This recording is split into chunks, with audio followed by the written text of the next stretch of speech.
bashi zama kan allura. Rabana da dafa min in yi wannan waka a biki na wuri. Ayin ribu na muna murnar auren sunna.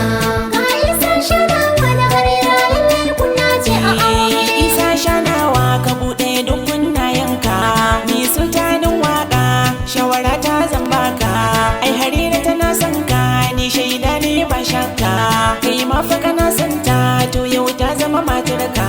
Zan ƙara tunatar ma duk nauyin ta yana kanka. Sai ka damƙe amanar ta Allah ya yi nufi yau kun ya wure. Ayin ribu na muna murnar auren sunna.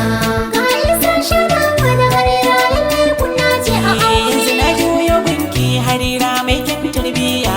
Yau zaki baro dangi gidan aure sai ki shirya. Ladabi da biyayyar nan kiwa an wanki a soyayya. Komai in ya saki to ki karki jayayya. Aljanna kike nema kar da ki sauka akan hanya. In ki kai haka na shaida har abada to ba matsala aure. Ayin ribu na muna murnar auren sunna.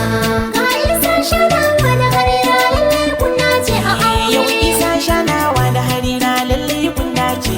Sufurin rike junan ku idan kun yi haka kauna ce. Ni sultan mayo na muku yar zaraba ta ce.